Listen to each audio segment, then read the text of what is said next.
మన విజయవాడలో నవంబర్ 20 తేదీన ఏవిస్ వాస్క్యులర్ సెంటర్ గొప్ప ప్రారంభం. నమస్తే రమగారు. నమస్తే జయ. రమగారు, మనకి ఈ నెలలోనే శివరాత్రి ఉంది.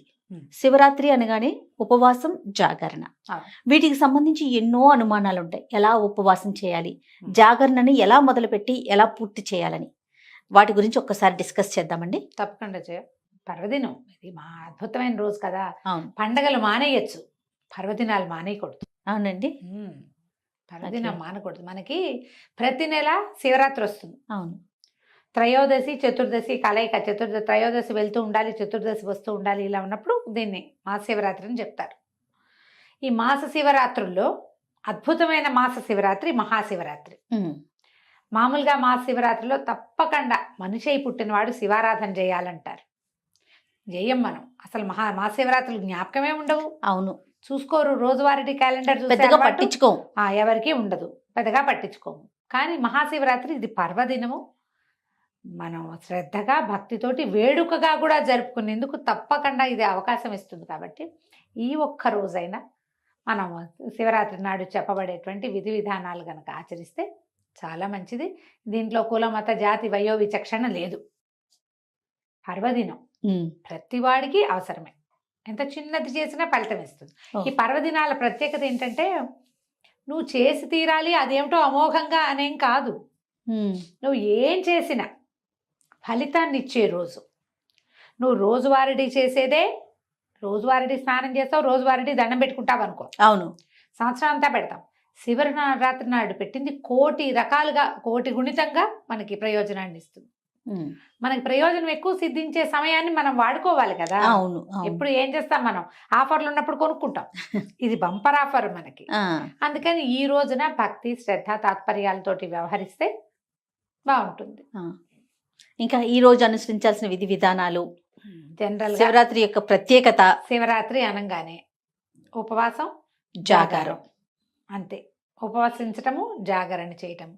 ఉపవాసాల్లో కూడా ఏవో 2-3 రకాల పద్ధతులు. ఉపవాసం చేయటం అంటే సాధారణంగా ఉపవాసం అనగానే అన్నం అనేయటం అనే ఒక పాయింట్ ఉంటుంది. కానీ నిజానికి ఉపవాసం అంటే అది కాదు. ఉపసమీప వసన, ఉపసమీపే అంటారు. అసలు సమీపం పక్కనే ఉండటం, భగవంతుడితో పాటు ఉండటం, భగవంతుడిని నీతో ఉంచుకోవటం. నువ్వు ఆయనతో ఉండాలంటే కైలాసానికి ఎటా వెళ్తావండి అని వెంటనే ఒక వెటకారాలు వస్తాయి. ఆయన నీతో ఉంచుకో. నీ లోపల భగవంతుడు ఉన్నాడని జ్ఞాపకం పెట్టుకో. మన లోపలే ఉన్నాడు కదా. అవును కదా. ఆ అంతర్జ్యోతిని మనం గుర్తించి, గ్రహించి, గమనింపుతోటి ఆయన్ని ప్రైజ్ చేస్తూ, ఆయనకి నచ్చే విధంగా ప్రవర్తిస్తూ ఉంటే బాగుంటుంది. అదే ఉపవాసం అంటే. ఆహారం మానేయటం అనేది చాలా చిన్న విషయం. సమీప వసనం చాలా పెద్దది. అవును, మనం దానికి ప్రయారిటీ ఇవ్వకుండా దీనికి ఎక్కువ ప్రయారిటీ ఇస్తున్నామేమో. మానేయడం అంతే, మానేయటం అనుకుంటాం. అమ్మో ఉపాసాలు నేను ఉండలేనండి. ఏమిటి, దేవుని తలుచుకోలేవు నువ్వు? తలుచుకోగలవు కదా, అంతేగా. ఆ మాత్రం చేయొచ్చుగా. మనం ఓం నమ శివ అనుకోవడం, శివ శివ అనుకోవటం. ఏదైనా పొరపాటు పడితే అయ్యో రామరామ అన్నట్టుగా శివ శివ అను. తలుచుకో, ఏదైనా చదువుకో, ఏదైనా విను, ఏదైనా పాడుకో శ్రద్ధగా, చాలు. అదే ఉపవాసం. నీకు శక్తి లేదనుకో, ఆహారం తగ్గించుకోవటం, అన్నం మానేయటం నీ వల్ల కాదు. కనీసం ఇట్లా భగవద్ ధ్యానం చేసుకోండి. ఆహారం తినకుండా ఉండగలిగే వాళ్ళు రోజంతా ఉపవాసం చేస్తే మంచిది. ఒకటి, ఆహారం తినాలి, ఎంతో కొంత టాబ్లెట్లు వేసుకోవాలి, మాత్రలు వేసుకోవాలి, ఏవో ఉన్నాయి రకరకాలు. కొంచెం అల్పాహారం తీసుకోవటం. అసలు మామూలుగా అయితే టిఫిన్లు అవి చెప్పరు. ఎక్కువగా చెప్పేది ఏంటంటే పళ్ళు, కందమూలాలు చెప్తారు. కందమూలాలు ఏం తింటాం మనం ఇప్పుడు? చిలకడ దుంప. మొన్న ఎవరు చెప్పారు బంగాళదుంప కూడా తినచ్చండి అని. తినచ్చు. పళ్ళు, కందమూలాలు తీసుకోవచ్చు, పాలు తాగొచ్చు. మజ్జిగ సాధారణంగా చెప్పరు. ఇవి తీసుకోండి. ఏదో మాత్రలు వేసుకోవాల్సిన వాళ్ళు అందరికీ ఇవాళ రేపు థైరో నార్మల్ వేసుకుంటారు, బీపీ టాబ్లెట్ వేసుకోవాలి, షుగర్ టాబ్లెట్ వేసుకోవాలి. డయాబెటీస్కి తప్పదు కదా, మెయింటెనెన్స్కి. అలాంటప్పుడు ఏదైనా ఇలాంటిది ఒకటి తీసుకుని అది తీసుకోవటం. కొంచెం ఆహారం లేకుండా ఉండగలం కానీ ఏమిటో వీక్గా ఉంటుందండి అంటారు. వీక్గా ఉండేవాళ్ళు నీళ్ళల్లో కొంచెం తేనె వేసుకుని తీసుకోవచ్చు, కొబ్బరి నీళ్ళు తాగొచ్చు, ఏదైనా పళ్ళు గిళ్ళు తీసుకోవచ్చు. ఇవి తీసుకుంటూ రోజుని మనం చక్కగా ముందుకు తీసుకెళ్తాం. అక్కడి నుంచి జాగరణ. ఈ ఉపవాస నియమం కూడా అన్నం మానేటంటే దీనికి ఎట్లా అంటే ముందు రోజు రాత్రి కూడా తినకూడదు జయ.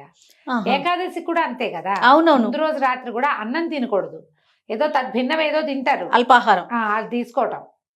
మా శివరాత్రి నాడు 2 పూటలు లేదు. మరుసటి రోజు ఉదయం భోజనం చేయొచ్చు.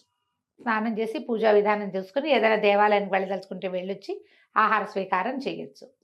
జాగరణకి ఇంకో నియమం ఉంది. జాగరణ, శివరాత్రి జాగారం అంటే ఇది వరకు చిన్నప్పుడు ఓ టికెట్ మీద 2 సినిమాలు అవి ఉంటుండే. అవును. సినిమా చూడడము, టీవీ చూడడము, టీవీలో కూడా బోల్డ్ సినిమాలు వేస్తుంటారు. ఏమిటో అది కాదేమో అని అనిపిస్తుంది జయ. కానీ ఇంకోలా చేయండి అని ఏం చెప్తాము? శివనామస్మరణ చేయండి, హరికథలు వినండి, ఎక్కడ ఏదైనా చదువుకోండి అంటే నిద్ర వస్తుంది. అవును, నిద్ర వస్తుంది. సినిమా ఉంటే ఏదో కొంచెం ఇంట్రెస్టింగ్, అది కూడా ఏదైనా భక్తి సినిమా ఉంటే కొంచెం కొంత సూక్ష్మంలో మోక్షం అంతే. అంతే. అవకాశం ఉంటే ఏదో సినిమా చూసి జాగారం చేయటం. అక్కడి నుంచి మర్నాడు సాయంకాలం దాకా నిద్రపోకూడదు. ఏకాదశి ద్వాదశి నియమాల్లో నేను చెప్తాను కాదు, ఎలాగా మనం ఏకాదశి నాడు జాగారం చేస్తే, జాగారమే కాదు ఉపవాసం చేసినా ద్వాదశి నాడు పగలు పడుకోకూడదు. అవును, చుక్కలు చూడాలి. అవును. ఈ శివరాత్రి కూడా అంతే. శివరాత్రి కూడా ఇది నియమం. చేయగలిగితే చేయటం, ఎంత చేయగలిగితే అంత. పగలు నిద్రించకుండా సాయంకాలం చుక్కలు చూసినాక, అంటే చుక్కలు చూడలేం మనం, అమావాస్యకు ఒక రోజు ముందు ఆ చుక్కలే కనపడవు. సూర్యాస్తమయం అయితే చాలు. ఏదైనా కొంచెం తిని పడుకోవచ్చు ఉండగలిగిన వాళ్ళు. ఉండలేని వాళ్ళు రాత్రంతా జాగారం ఉన్నామని మర్నాడు పొద్దున నిద్రపోకూడదు. నిద్రపోతే ఫలితం లభించదు అసలు. మనం ఆ జాగారం చేయలేము, ఏదో కొంతమంది చేస్తే లింగోద్భవ కాలం వరకు చేస్తే కనీసం అర్ధరాత్రి 12:30, 1 గంటకి దాకా మనం శివారాధన చేసుకుని ఎక్కడైనా దేవాలయంలో డబ్బులు కట్టాము, అక్కడేమో ఇది చేస్తారు, ఏకాదశి రుద్రాభిషేకం చేస్తారు, భస్మాభిషేకాలు చేస్తారు, అక్కడికి వెళ్ళి దర్శనం సేవ చేసుకున్నాం, ఇంటికి వచ్చి శివా నా వల్ల ఇంతే అవుతుందని దండం పెట్టుకుని నిద్రపోవచ్చు. అదే రోజు 12:30 తర్వాత. మీకు ఓపిక లేదు, ఉండలేరు, మర్నాడు ఆఫీసులు ఉన్నాయి, అవకాశం లేదు, శక్తి చాలదు, నేను మెలకుగా ఉంటే మర్నాడు బీపీ పెరిగిపోతుంది జయ నాకు. అవునండి, బీపీ పెరుగుతుంది, బీపీలో తేడా వచ్చేస్తుంది, తల తిరగటం మొదలు పెడుతుంది. సో అంతవరకు ఉండలేరు మీరు. ఉండలేను. ఉండలేని వాళ్ళు ఇది మార్గం. ఉండగలిగే వాళ్ళు మీ అవకాశాలను బట్టి ఉండటం. ఇట్లా శివరాత్రి విధి విధానాలు ఇవి. ఆ రోజు పడుకోవచ్చారు అమ్మగారు? ఏ రోజు? శివరాత్రి రోజు. ఆ రోజు కూడా అసలు పడుకోకూడదు కదా? శివరాత్రి నాడు పడుకోంగా, అదే పగలు పడుకోకూడదు. పగలు లేదు, ఏ పర్వదినాల్లోనూ పగళ్ళు నిద్ర మంచిది కాదు. ఎట్లా చేయగలిగితే ఎట్లా. దీంతో పాటుగా ఈ రోజున పోట్లాటలు, యుద్ధాలు, గొడవలు, తగాదాల్లోకి దిగద్దు. ఇతరులని దూషించకండి. ఏదైనా ఒక ప్రోగ్రాం వస్తే అర్జెంట్ది నెక్స్ట్ డేకి వాయిదా వేయండి దాన్ని. పర్వదినాన ప్రతి ప్రాణి శివమయమేనని గ్రహించండి. అందరూ మనలాగా పుట్టిన వాళ్ళే, ఏవో వేషాలు మార్పు. ప్రతి వాళ్ళలోనూ నాలో ఉన్నట్టే శివుడు ఉన్నాడు అని శివుణ్ణి గుర్తించే ప్రయత్నమే చేయాలి. అది చేస్తే చాలు. మళ్ళీ ఇది పర్వదినం కదా, ఉపవాసం చేయకపోతే, జాగారం చేయకపోతే కొంప మునిగిపోతుందని భయపడద్దు, బాధపడద్దు. వృద్ధులు, పెద్దవాళ్ళు, అంటే కొంచెం కాస్త ఏజ్డ్ వాళ్ళు, చిన్నపిల్లలు, గర్భవతులు, బాలింతలు,